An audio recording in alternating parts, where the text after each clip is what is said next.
rezeki tu dikatakan sebagai tidak mendapat nikmat, kan? Dia seolah-olah sama dengan apa yang Allah katakan. Setengah orang manusia ni, bila Allah sekat nikmat dia tu, Allah limitkan nikmat dia, Allah kata ahanan. Allah dia kata Allah ni menghina aku. Dan apabila diberikan nikmat, mereka berkata Allah memuliakan aku, kan? Sedangkan kita hidup tu pun satu nikmat yang cukup besar. Allah kata, Allah ingatkan kita ni dijadikan oleh Allah Ta'ala daripada tiada kepada ada, kan? Daripada something yang tak boleh disebut namanya kepada seorang yang boleh disebut dan ditimang-timang namanya.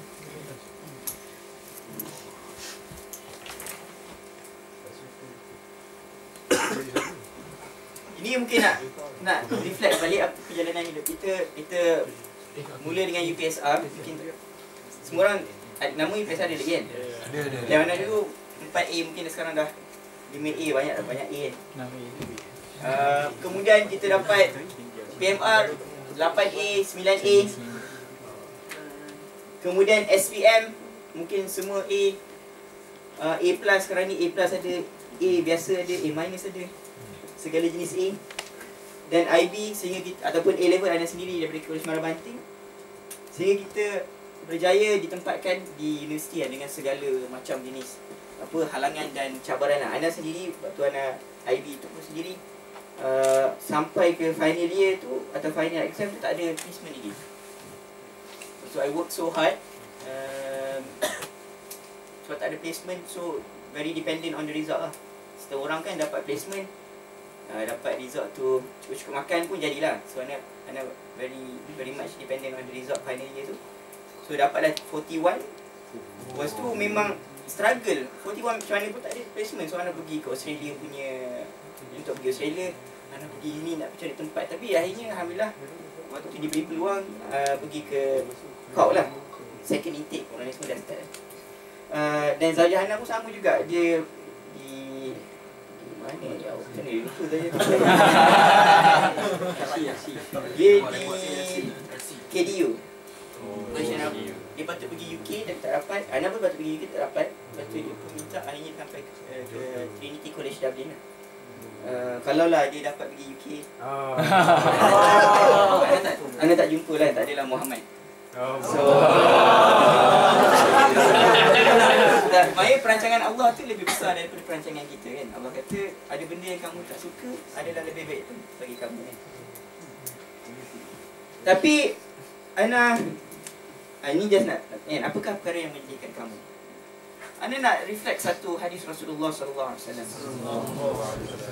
Kita cerita tentang apakah yang menyedihkan kita dan apakah yang mengembirakan kita.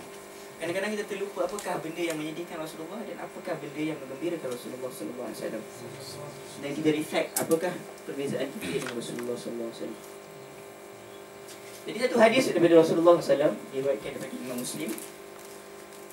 Sesungguhnya beliau pernah bertanya, itu Aisyah pernah bertanya kepada Rasulullah SAW, wahai Rasulullah, adakah kamu pernah mengalami satu hari yang lebih berat daripada hari peperangan Uhud?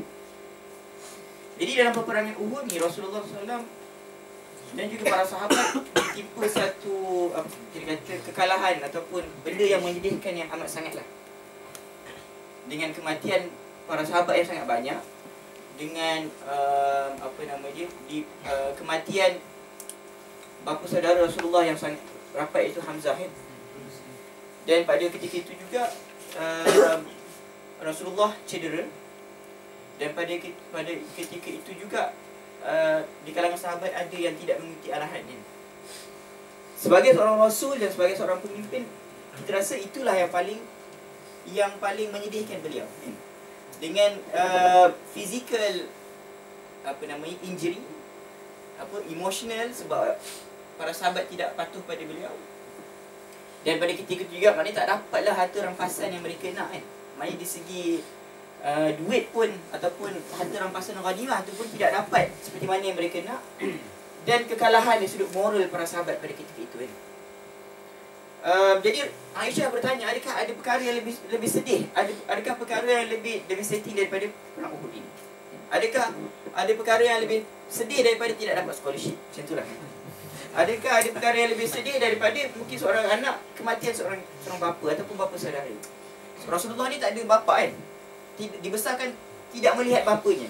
Maka bapa-bapa saudara ni lah sebagai orang yang dia attach dan orang ni berharap pada waktu kecil. Adakah ada perkara yang lebih sedih daripada mungkin result yang tidak atau result yang baik? Jadi Rasulullah ditanya oleh isteri beliau, Sayyidatina Aisyah radhiyallahu anha. Maka surprisingly Rasulullah berkata, menjawab, ya, waktu itu aku bertemu dengan kaumku, kaum Quraisy. Tetapi yang paling berat lagi ialah berbanding dengan perang Uhud tu ialah ketika aku berada pada hari Aqabah, aku menyeru Ibnu Abdul Yalil bin Abdul Kulal untuk mengikutiku, iaitu mengikuti masuk Islam. Namun beliau enggan memenuhi ajaranku ataupun ajakan tersebut. Jadi bila kita baca hadis ini, kita nampak betapa bezanya Rasulullah SAW ni dengan kita. Kita ikutkan, kalaulah Rasulullah SAW itu dicederakan, maknanya tidak dipatuhi arahannya dan tidak dapat kemenangan dalam perang Uhud tu, dan kematian bapa saudaranya yang paling yang hebatlah, yang Hamzah kan, yang membela beliau pada di Mekah. Jawapan beliau adalah apabila benda yang menyedihkan apabila ajaran Islam itu tidak diterima oleh kaumnya. Tidak ada kena-mengena pun dengan dia kan. Apakah kalaulah ajaran Islam itu tidak diterima oleh kaum dia, adakah dia akan hilang duit? Tak hilang pun. Nama dia, kehidupan dia tak ada masalah pun kan. Tetapi dia menganggap benda itu lebih menyedihkan, benda itu lebih memberi kesan kepada beliau berbanding dengan kematian bapa saudaranya ataupun kekalahan yang kita ceritakan dalam perang Uhud. Sehingga Rasulullah berkata, aku seterusnya pergi meninggalkan tempat itu tanpa tahu arah mana yang harus aku tuju. Aku tidak tahu ke mana langkahku, tetapi yang jelas sedar-sedar aku telah sampai ke daerah Qarnu Al-Alib. Maknanya Rasulullah nak kata, kadang-kadang kita depress ataupun kita meracau. Kita macam risau sangat sampai kita tak tahu kita kat mana kita jalan kan. Macam kita putus cinta lah kan.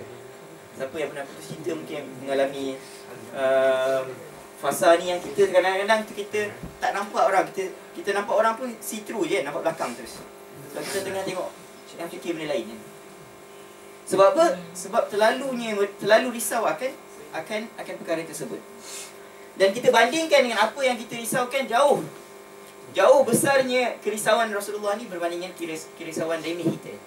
Rasulullah tidak risau kalau bapa saudaranya meninggal walaupun dia sedih, dan tidak risau kalau hilang ghanimah, kekalahan dalam peperangan ataupun dicederakan, tetapi beliau risau dan gelisah apabila risalah kehidupan beliau tidak diterima oleh orang lain.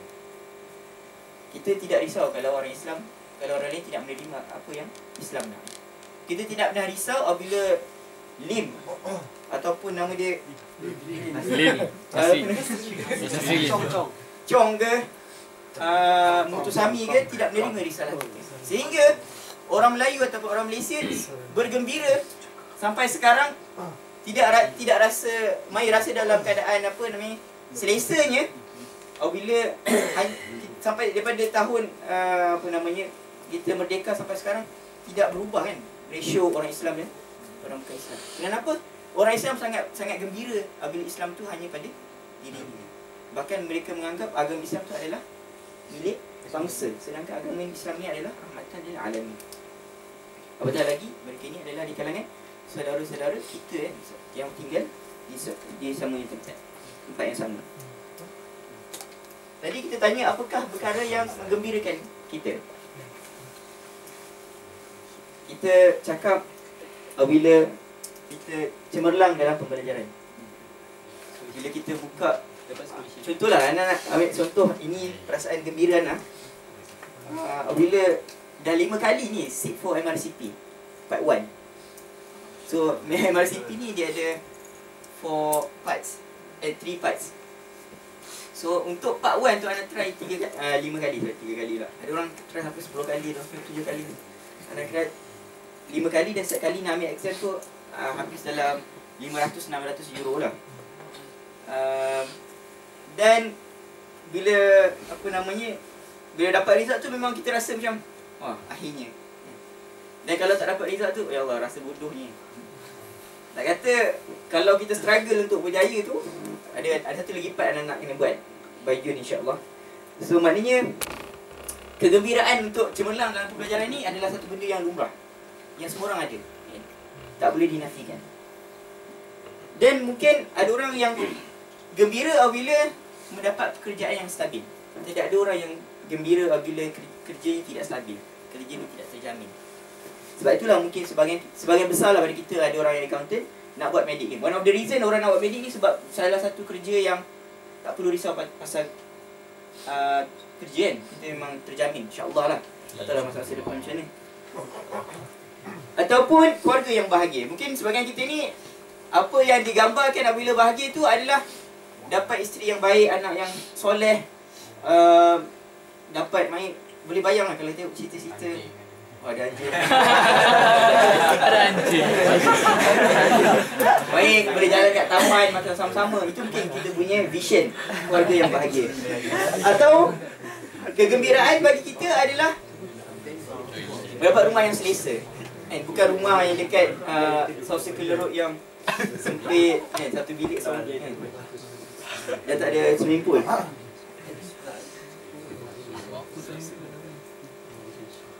Dan inilah kelebihan yang rasa kebanyakan kita dapat. Kita dapat pekerjaan yang baik. InsyaAllah pekerjaan yang baik. InsyaAllah kita dapat keluarga yang baik, pelajaran yang baik.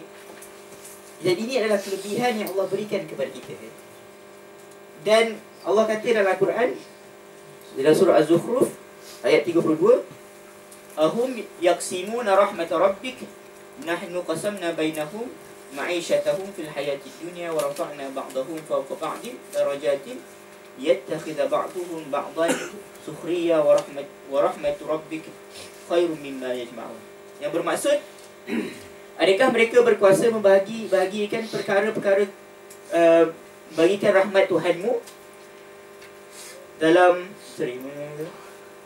wahai Muhammad, seolah kami hanya berkuasa dalam perkara kebendaan dan kurniaan sahaja. Mereka rahmatmu kami membagi-bagikan antara mereka segala keperluan hidup mereka dalam kehidupan ini. Dan Allah kata Allah yang membahagi-bahagikan ma'isyatahum ni, ataupun perkara-perkara yang perlu untuk hidup di atas muka bumi.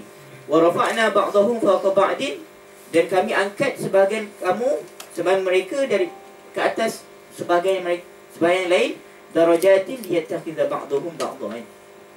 Dan Allah mengangkat sebahagian kita ni. Ada orang yang nak fly tapi tak dapat fly. Ada orang yang nak kahwin dengan orang yang dia nak, ada orang yang tak dapat kahwin dengan orang yang dia nak, kan. Tapi semua itu adalah ketentuan daripada Allah Subhanahu Wa Taala, bukan kita yang decide, kan.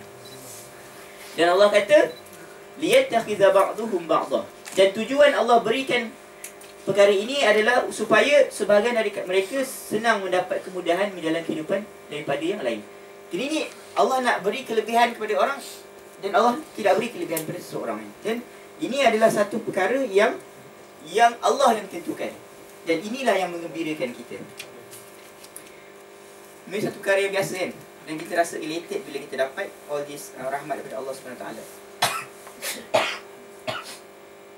Tapi kita nak reflect apa yang kita rasa ada ni dengan apa yang seorang tokoh, iaitu Imam Hasanul Banna, gembirakan. Apa benda yang menggembirakan Imam Hasanul Banna dalam tulisan dia, dalam buku detik-detik hidupku, ataupun kalau ini English apa, memoir.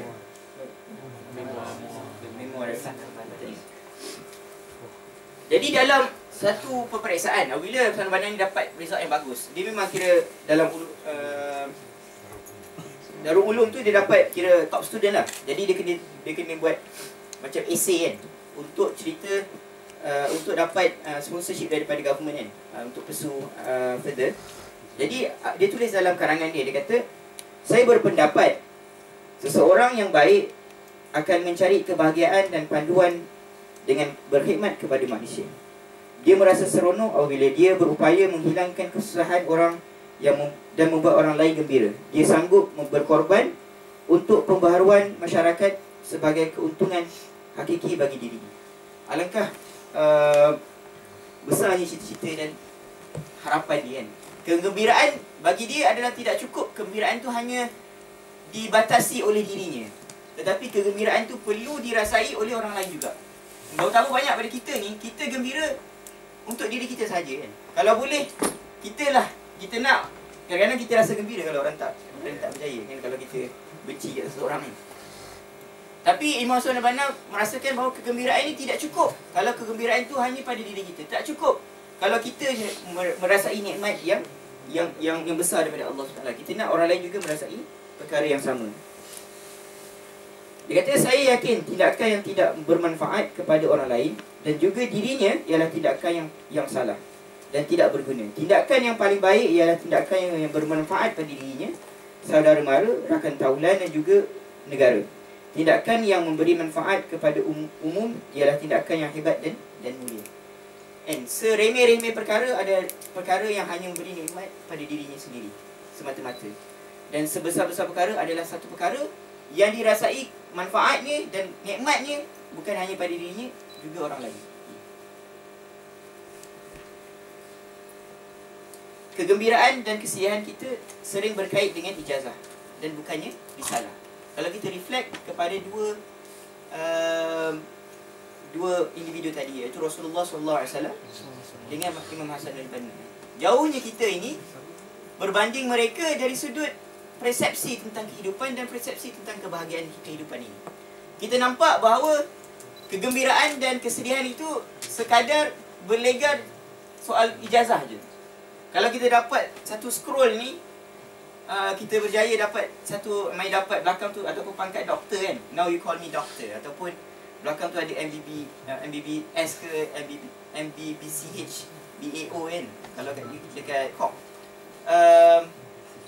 Itu adalah kegembiraan kita. Dan kesedihan kita rata-ratanya adalah disebabkan apabila kita tidak mungkin ataupun kita lambat untuk memperoleh apa yang kita katakan tadi kan? Tapi jauh sekali dalam hati kita untuk kita merasakan sedih dan gembira apabila risalah ataupun tujuan kita hidup kita ini dirasai oleh diri kita dan juga dirasai oleh orang-orang yang berhampiran dengan kita. Alangkah ruginya apabila nikmat yang kita rasa ni, Islam, hanya mati dalam hati kita kan. Kalau boleh kita nak dirasai oleh orang lain juga. Kalau tidak, apakah bezanya kita dengan orang lain? Kalau kita dapat segulung ijazah, orang yang tidak beriman pun dapat segulung ijazah. Kalau kita dapat pekerjaan yang baik, doktor, orang lain pun mampu untuk dia tak Islam pun mampu mendapat benda yang sama. Ataupun kalau kita dapat keluarga yang bahagia, orang lain juga mampu untuk mendapat keluarga yang bahagia.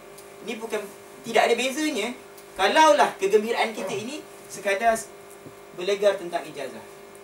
Dan kita nampak depan mata kita kan, orang kita mungkin duduk Malaysia tak nampak apa nama dia, non-Muslim itu majoriti. Sekarang ni kita nampak kita berjaya, mereka berjaya. Mereka celebrate ijazah, ada dapat graduate, kita pun graduate yang sama. Tak ada beza. Bahkan mungkin lebih teruk kalau kat sini ada risiko untuk kita terlibat dalam perkara-perkara yang maksiat kan, macam minum arak ataupun terlibat dalam parti-parti yang tidak bagus. Maknanya bila kita berada kat luar negara ni, baru kita nampak sebenarnya tak ada beza kita ni orang lain di sudut luaran. Tetapi benda yang membezakan kita adalah satu kan, iaitu risalah. Ucapan kalimah la ilaha illallah Muhammadur Rasulullah itu membezakan kita bukan dari sudut luar, tetapi membezakan kita dari sudut dalam kan. Inilah yang dikatakan oleh Syed Qutb dalam buku dia, kata uzlah syu'uriyah kan, ataupun kita ni berbeza, beruzlah ataupun menyendiri, ataupun berbezanya kita ni dengan orang lain adalah sudut syu'ur, perasaan, minat, persepsi tentang kehidupan.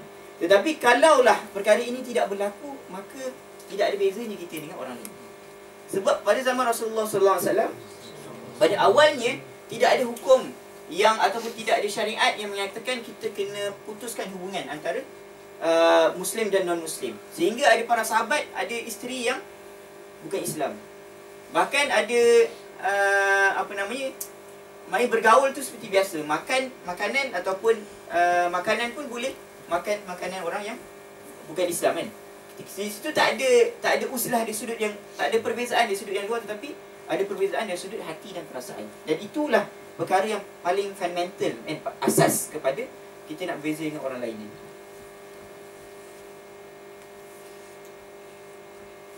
Jadi apakah sebenarnya risalah kehidupan kita ini? Sehingga kita ni berbeza dengan orang lain. Bukan ijazah kita yang membezakan kita, sama ada kita ni berbeza dengan Patrick O'Donoghue ataupun Michael Moore ataupun orang-orang yang berada di bumi island. Tapi yang berbeza kita dengan mereka adalah risalah kehidupan kita. Apakah risalah kehidupan kita? Pertama sekali, kita telah belajar dalam ini sejarah kita ataupun apa nama lain dia, Rich apa? Kat sini ada nama yang tak ada. Tujuan hidup kita dah belajar daripada ISK adalah khalifah, iaitu pertama sekali ibadah kan, iaitu mengabdikan diri sepenuhnya kepada Allah Subhanahu Wa Taala. Sehingga berbezanya kita dengan mereka adalah kita ni menganggap kita ni hamba dan mereka menganggap mereka adalah tuan kepada bumi ini. Tadi anak dalam perjalanan 3 jam atau 4 jam tadi naik kereta daripada Waterford, dengar kat News Talk, diorang cerita tentang apa beza orang beragama dan orang tidak beragama. Nak kata dia kata kalaulah orang beragama ni dia faham life after death kan. Orang yang tak beragama ni kira kalau mati tu akhirlah kat situ. Sebab apa? Diorang tak rasa tanggungjawab mereka tu pada sesiapa.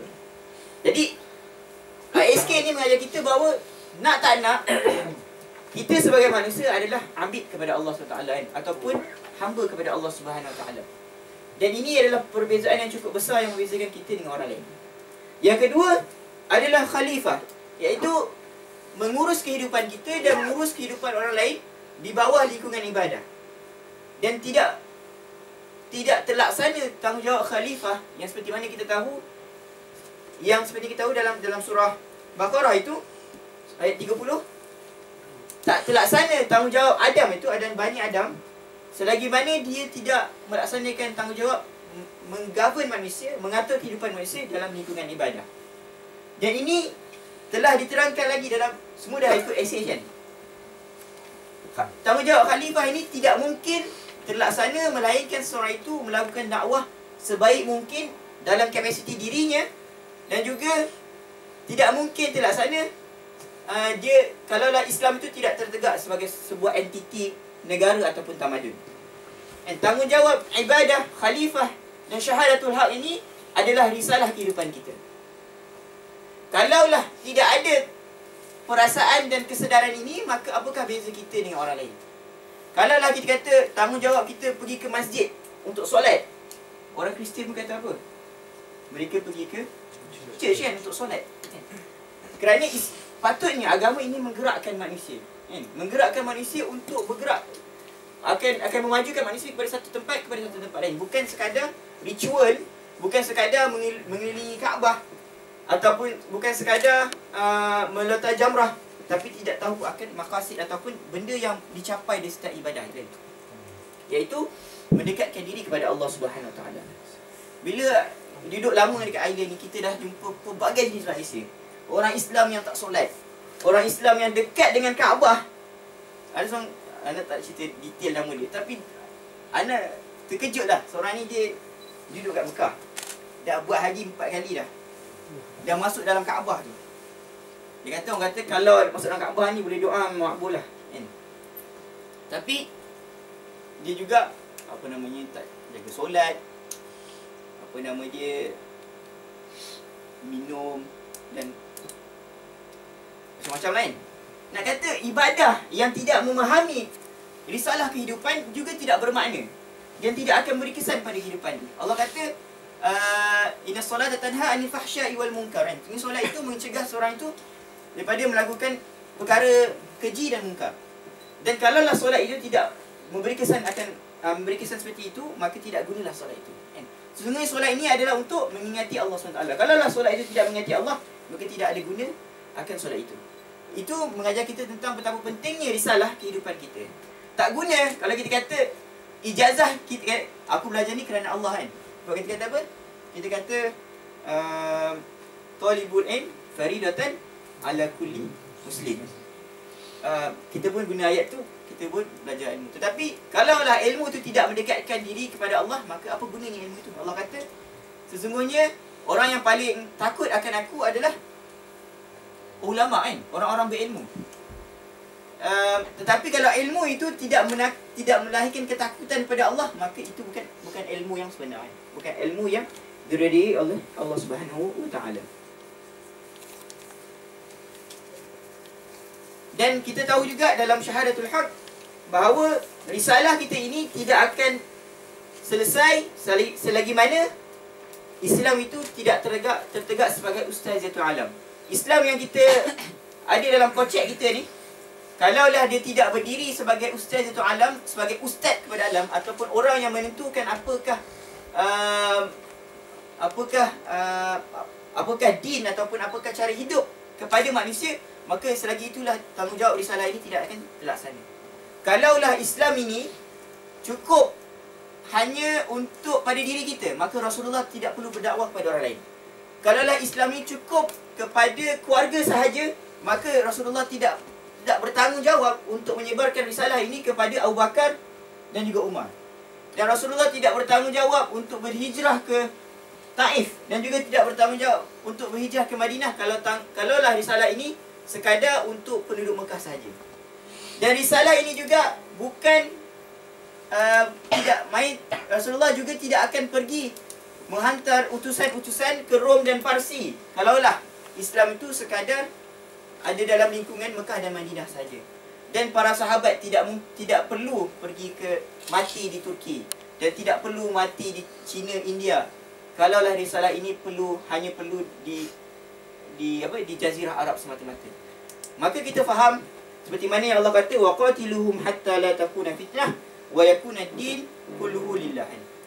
Dan perangilah mereka sehingga tidak ada lagi fitnah, tidak ada perkara yang dapat menghalang perkembangan Islam ini, wa yakuna ad-din, dan Islam itu ataupun ad-din itu cara hidup, benda yang mengatur kehidupan manusia, semuanya adalah milik Allah Subhanahu wa taala. Dan itulah penghujung risalah kita. Dan maknanya kalaulah kita faham akan perkara ini, maknanya ijazah itu bukan pengakhir. Antum mungkin sekarang ni tak habis degree lagi kan, rasa macam ada tujuan hidup. Itu tujuan hidup adalah degree. You will find some stage in your life kita tak tahu apa nak capai. Dah habis degree kan, kerja. Lepas tu kerja dan kerja. Dan kerja ni will consume your energy and concentration. Kerja ni akan menyebabkan kamu balik dan tidur dan bangun balik esoknya untuk pergi kerja. Nak kata kerja ni akan menyebabkan kamu terlupa akan tujuan hidup kamu. Sebab itulah kadang-kadang bila dah lama sangat dah graduate kan, bila kerja kat Malaysia kan, terutamanya kat Malaysia tak perlu pun nak further study. Sebab dia akan naik kan, you apa kan, you 45 kan, tak tahu kan. Yang penting kerja lama-lama, gaji naik. Lepas tu dah lama dapat pangkat besar, nak jadi konsultan pun tak perlu ambil seat exam apa-apa pun. As long as you kerja lama pun boleh jadi konsultan. So yang penting kerja kan. Tak ada tujuan hidup. Sebab itulah kita nampak kadang-kadang orang boleh belanjakan kehidupan, belanjakan duit yang mereka ada ni kepada kereta kan. Ada orang tu simpan 2 tahun kerja dia, internship dan juga first year SSO kat sini, kumpul 30,000 euro semata-mata nak beli new BMW. Lepas tu dah tak ada saving dah. Lepas tu yang Ana nasihatkan pada kawan ni, kata, you know that you won't spend your life in your car kan? Life ni bukan dekat dalam BMW je kan, kat luar kehidupan tu kan. Unless lah naik BMW terus langgar mati kan, itulah that's the end of your life. So maknanya kalau lah tak ada kejuan itu, you find yourself akan stuck dalam satu dunia yang tak ada hala tuju. Simpan duit pun semata-mata untuk kehidupan di atas muka bumi. Dan inilah our roadmap, daripada individu Muslim kepada Baitul Muslim, masyarakat Muslim, kerajaan Islam, dan seterusnya sampai Istiazatul Alam.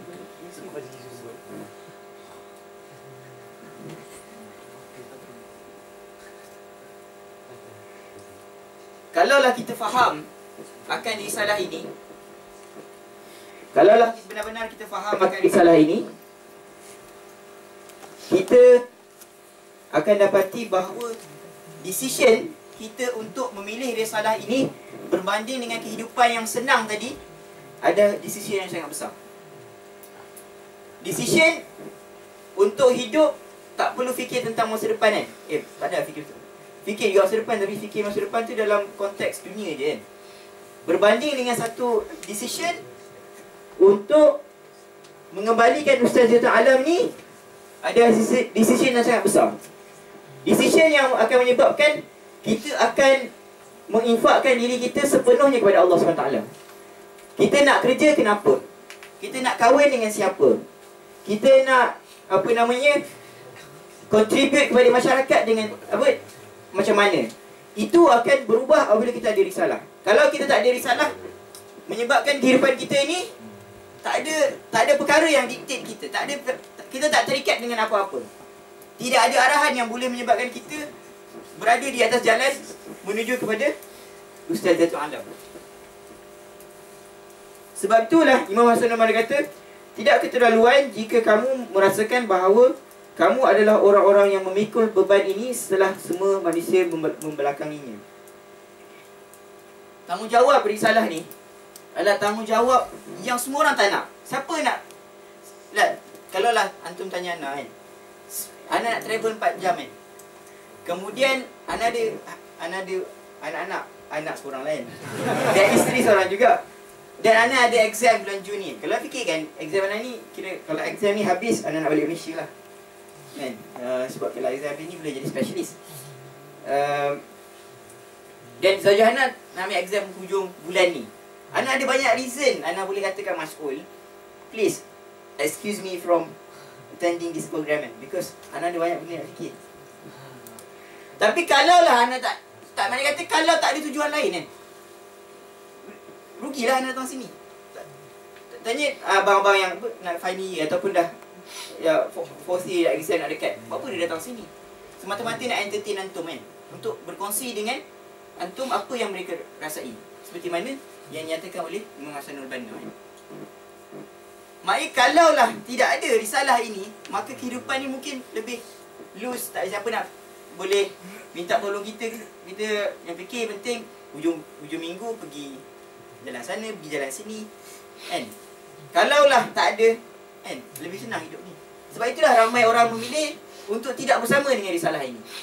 Manusia atas muka bumi ada 1/5 daripada mereka adalah Islam. Tapi berapa ramai daripada mereka ini memilih untuk berkongsi Islam ni dengan orang lain. Dekat Malaysia tu ada berapa juta penduduk? 28, 29 juta. 26 8. Dan 60% roughly adalah Muslim. Dan berapa ramai orang Muslim yang cerita tentang Islam? Kalaulah 60%, maknanya 40% of 60% tu, maknanya equivalent to 2/3 of Muslim. Jumpa seorang je non-Muslim dah cukup cover kan. At least orang Islam bercerita Islam tu kepada seorang lagi non-Muslim. Tetapi tak apa ramai yang melakukan dakwah di Malaysia. Sebab itulah Maududi kata, kalau lah orang Islam ni nak mengalahkan Inggeris waktu tu di India kan, waktu tu zaman penjajahan, senang je, ambil satu batu. Kalau lah seluruh orang baling batu tu dekat satu tempat tu, ada orang putih kan, ataupun British, maka boleh tenggelam orang putih tu. Tapi berapa ramai orang akan buat benda tu? Kalau lah Israel tu kita nak musnahkan kan, tak perlu hantar roket kot. Kalau semua orang baling batu kan, satu boleh tenggelam kot kan? Tapi berapa ramai orang yang memilih untuk memegang risalah ini. Kerana apa? Kerana mereka kata kehidupan dunia ini lebih baik daripada perjuangan ini. Betul tak? Hidup senang, tak perlu fikir panjang. Kejap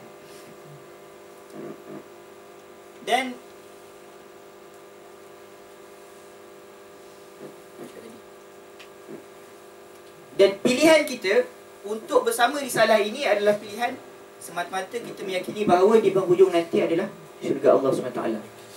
Itu yang kita nak.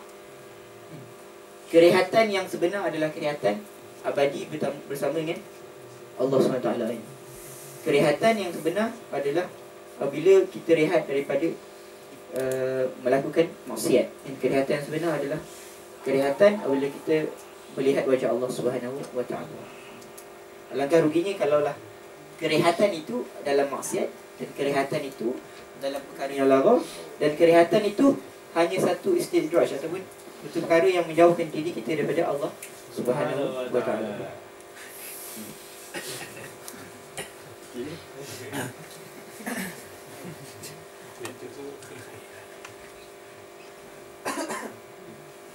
Ini satu keratan dalam buku Siniatul Hayah tulisan Muhammad Ahmad Ar-Rashid.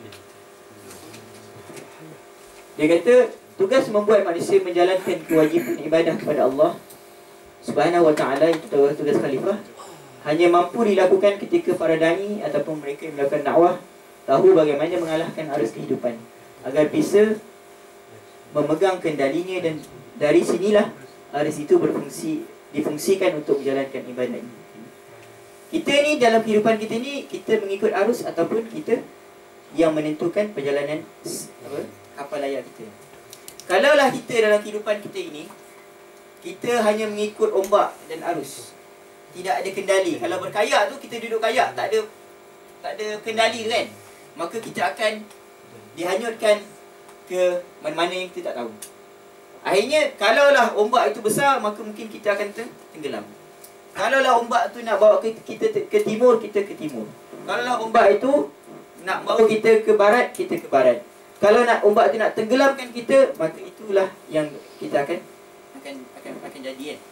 Dan hakikatnya ombak dan arus semasa ini dikuasai oleh jahiliah pada zaman aman ini. Jahiliah dulu mungkin berada dekat tepi-tepi jalan, betul tak? Tapi sekarang jahiliah ni dia dekat telinga, pakai earphone ni kan. Jahiliah ni dalam setiap rumah. Kalau dekat Mekah tu, mungkin kat luar tu habis baik kan, tapi parabola dekat depan rumah tu tidak boleh, maksudnya government Mekah tak boleh menghalang kan parabola tu untuk mendapat apa saja reception daripada luar. Sehingga tak bolehlah kawal maksiat dalam rumah. Nak kata kalau itulah arus masa kan, salah satu protokol Yahudi dalam kalau antum pernah baca buku Henry Ford kan, International Jew kan, one of the thing dia mention, dia kata dia nak rosakkan para pemuda pada zaman ini dengan hiburan dan hiburan, sukan, lagi dengan dan wanita kan. Maknanya kalaulah arus ini yang menyebabkan kita dihanyutkan, maka kita tidak akan mampu untuk melakukan risalah kita.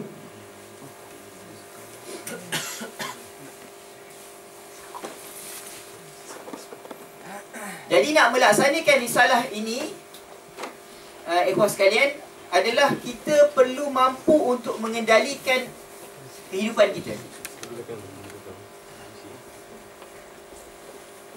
Anda cakap ni very philosophical ke? Filosofi. Sebab anda nak reflect balik kepada apa nama dia,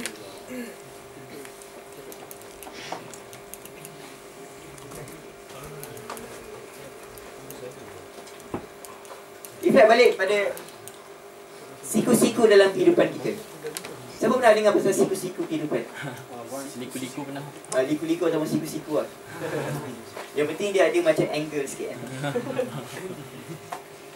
Waktu kita UPSR, mungkin tak efek, kita dapat 4A. Betul, kita pun nak masuk SPP. Mungkin ada awal tingkatan 1 dah masuk SPP kan. Maka dia pun ambil exam IQ dan sebagainya. Dia pun pilih untuk masuk ke sekolah yang tertentu. Lepas tu masuk PMR, dia pun pilih nak aliran sains ataupun aliran sastra ataupun agama dan sebagainya kan. Kemudian daripada SPM, daripada tu masuk persediaan, nak tentukan kita ambil bidang yang mana spesifik. Cuba kita tengok balik, reflect balik sepanjang kita hidup daripada umur 7 tahun sampai umur kita sekarang 21, 22, 4, 19. Apakah yang menentukan kehidupan kita? Adakah arus ataupun kita yang menentukan? Kita banyak ikut trend, betul tak? Kenapa buat medik? Sebab kawan-kawan buat medik. Kenapa buat medik? Sebab orang pandai je boleh buat medik.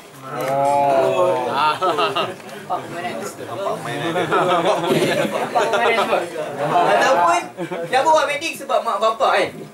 Kenapa buat medik? Buat bisnes. Buat medik kan. Buat bisnes sebab nak buat bisnes kan. Macam adik Ana pun cuba pengaruh. Family dah cuba pengaruhi dia untuk buat medik, tapi dia tak nak. Dia nak buat accountancy ataupun buat finance. Maknanya nak kata, tanya balik diri kita, apakah yang menentukan kehidupan kita sampai ke sini? Adakah arus ataupun apa yang kita fahami tentang risalah kehidupan kita? Arus kan? media perdana. Media prima kan? Mainstream. Maknanya betapa ruginya kalau kita tengok, kenapalah kita tak pilih sendiri? Kenapa orang lain yang pilih untuk kita? Sebab nanti, satu hari nanti, antum akan dapati ada orang banyak yang menyesal kenapa buat medik kan, bila dia start kerja. Ada orang yang mungkin tertiba daripada buat engineering. Ada sekarang ni banyak dekat ICSI dan sebagainya, tiba-tiba nak switch masuk nak buat medik pula kan. Maknanya kalau lah daripada awal tak clear risalah dan roadmap kita nak tuju mana, maka kehidupan kita ni akan dibawa oleh arus dan kita akan hanya ikut apa yang arus nak bawa kita ke mana kan. Sebab itulah peringatan daripada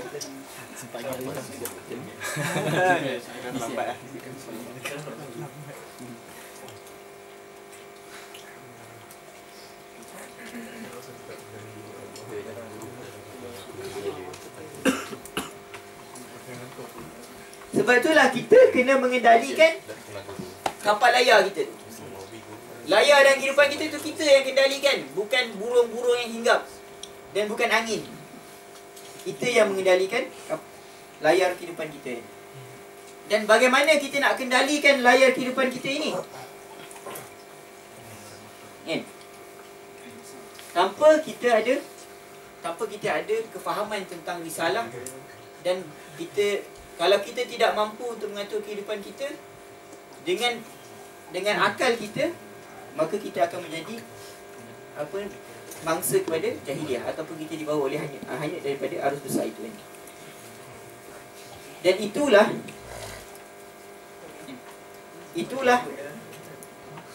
tujuan ataupun itulah sebab kenapa kita kena ada ijazah. Kenapa? Tugas yang besar tidak akan mampu dipikul oleh mereka yang tidak akan mampu dipikul hanya oleh mereka yang berjiwa besar dan bercita-cita besar. Kalaulah tanggungjawab dan patutnya tugas yang besar tidak akan mampu dipikul melainkan oleh orang yang berjiwa besar dan bercita-cita besar. Kalaulah angan-angan dan cita-cita kita adalah untuk Islam ini menjadi ustazatul alam, maka orang yang nak memikul tanggungjawab itu perlulah berjiwa besar dan bercita-cita besar. Kalaulah orang tu nak jadi, anda ambil contoh yang mungkin tak maaf kalau saya ambil selain daripada medicine kan. Kalaulah orang tu nak jadi a good surgeon, dia kena very good in anatomy contoh. Dan dia kena very good in skill. Dan dia kena very confident nak buat decision impromptu kan. Kalaulah orang tu tidak mampu membuat benda itu, maka dia akan gelabah. Dan mungkin dia tidak mampu buat decision. Maka Islam ini, kalau kita nak bawa sejauh itu secara satu alam, maka kemampuan kita itu adalah kemampuan untuk menjadi guru kepada manusia seluruhnya. Dan itu adalah reflection kepada kemampuan yang mungkin kita boleh sinonimkan dengan ijazah. Kemampuan dari sudut dunia. Kita nak mengendalikan dunia ni, kita kena tahu tentang dunia kan. Dan itulah kapal layar yang kita nak kuasai tu. Kalau tanpa ijazah ni, mungkin orang dia terpaksa hidup dengan bantuan orang lain. Contoh, dia terpaksa bergantung kepada orang lain sehingga dia tidak mampu mengatur kehidupan dia, dan dia tidak mampu melakukan risalah ini seperti mana orang yang ada kebebasan yang lebih besar. Matlamat yang besar memerlukan mereka yang berkemampuan besar. Ini penting untuk kita fahami. Kalaulah pokok yang kecil dapat menjadi teduh teduhan kepada semut yang kecil. Kita nak menjadi teduhan bukan kepada seekor semut kan. Kita nak menjadi, Islam ni nak menjadi teduhan kepada seluruh alam. Maksudnya kemampuan kita kena sesuai dengan kapasiti kita kena sesuai dengan apa yang kita nak capai. Kalaulah Islam yang kita pegang ni hanya untuk kita teduhkan family kita, maka kemampuan tu tak perlu banyak. Tapi kalau Islam ni yang supaya kita faham untuk dapat usiatul alam, untuk capai Islam tu menjadi payung kepada seluruh manusia, maka kemampuan tu kena lebih hebat daripada itu. Dan inilah yang ditunjukkan oleh mungkin kerajaan-kerajaan Islam atau tamadun Islam pada zaman dahulu kan. Apabila Islam tu menguasai bukan sahaja dari sudut agama tapi dari sudut sains dan teknologi, barulah Islam itu dirasai nikmatnya, rahmatnya daripada seluruh alam.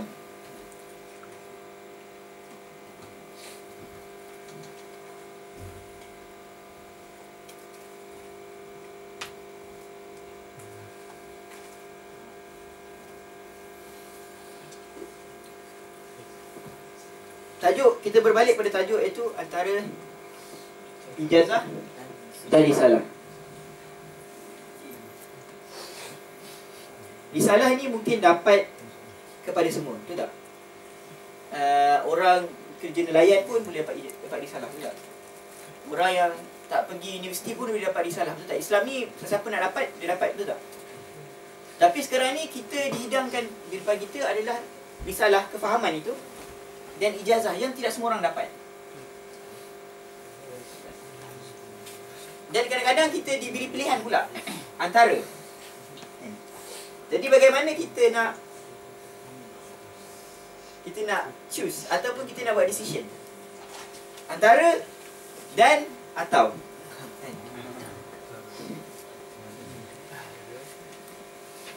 Jadi anda nak ambil satu ayat daripada Al-Quran, surah Al-An'am ayat 165. Wa huwa alladhi ja'alakum khala'ifal ard wa rafa'a ba'dakum fawqa ba'din darajatin liyabluwakum fima ataakum inna rabbaka sari'ul iqab wa innahu laghafurur rahim. Dan surah Al-An'am ayat 165. Dan dialah yang menjadikan kamu khala'ifal ard, menjadi khalifah-khalifah, pengganti-pengganti Allah di atas muka bumi ini. Wa rafa'a ba'dakum, dan Allah angkat sebahagian kamu di atas orang lain darajat, kedudukan. Dan tujuan Allah angkat kita ni dengan nikmat yang mungkin kita boleh civilize dengan ijazah ini adalah untuk apa? Liyabluwakum fima atakum. Untuk apa? Untuk Allah uji kita ini dengan apa yang Allah telah datangkan kepada kita. Banyak ijazah yang Allah berikan kepada kita ini adalah satu ujian. Adalah satu perkara yang Allah nak tengok sama ada kita ni bersyukur ataupun tidak. Dan bagaimana kita bersyukur kepada Allah, kita kembalikan segalanya kepada Allah SWT. Tujuan kehidupan kita ni kembali kepada Allah SWT. Qul inna salati wa nusuki wa mahyaya wa mati lillahi rabbil alamin. Jadi mungkin salah satu nak explain tentang ijazah dan risalah ini adalah, ijazah ini adalah alat ataupun anugerah yang Allah berikan kepada kita untuk mencapai risalah itu. Itu menjadi khala'ifal ard ataupun menjadi abid kepada Allah Subhanahu wa taala. Ijazah yang kita dapat ini sepatutnya makin mendekatkan diri kepada Allah Subhanahu wa taala. Ijazah yang kita dapat ini semakin memudahkan kita untuk melaksanakan tanggungjawab risalah ini. Janganlah risalah ini menyusahkan kita, ijazah ini menyusahkan kita dalam melakukan tanggungjawab risalah ini. Kalaulah ijazah yang kita dapat ini akan hanya melupakan diri kita dengan Allah, melupakan tanggungjawab kita tentang dakwah, melupakan tanggungjawab kita untuk membalikan Islam kepada usiatul alam, maka ijazah itu dia tidak menjadi alat, tetapi dia menjadi bahana kan? Menjadi satu azab lah kepada kita, menjauhkan diri kita daripada Allah. Dan kita telah beroleh pun alat ini. Nak tak nak, harus ke sebab ombak ke, sebab mangsa keadaan ke, tsunami tiba-tiba tercampur masuk dekat UCC kan. Kita dah beroleh alat ini, tapi bagaimana kita nak make sure alat yang kita dapat ini membawa kita kepada syurga, iaitu matlamat kita kan. Jadi kita kena first kali recognize bahawa ijazah yang kita dapat ini bukan matlamat, bukan end of it. bukannya apa nama dia, kehidupan kita. Kehidupan kita adalah risalah itu kan. Itu matlamat hidup kita itu beribadah kepada Allah, menjadi khalifah di atas muka bumi, dan dengan melakukan tanggungjawab dakwah sehingga Islam itu tegak sebagai ustazatul alam. Semudah penat, itu banyak sangat. Take 5. So kita take 5 ataupun ada soalan. Anda nak tunjuk satu video, tak tahu ada internet ni bagus tak?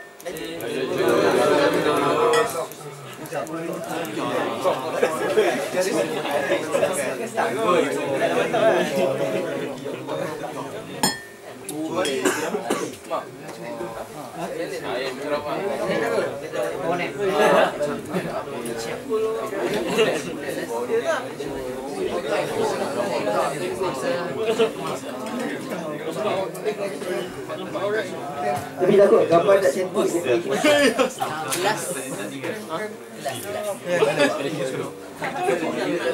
Berapa banyak?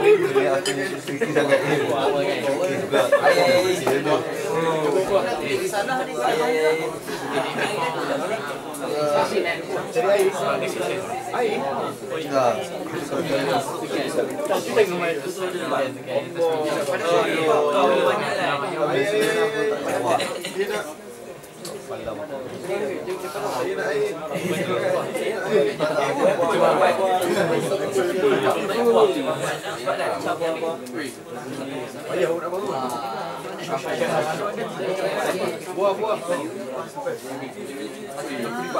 Acap satu bagi acap.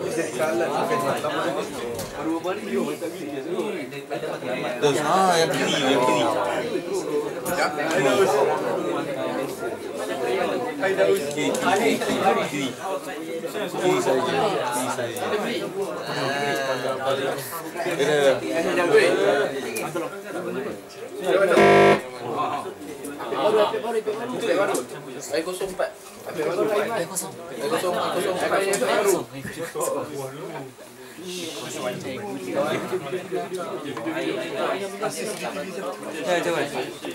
Ada orang asis ke sini? Ada. Tak nak. Saya ingat sini mula-mula. Tapi sebenarnya video ni nak cerita tentang waktu dapat result STM. Ini 2011 ni.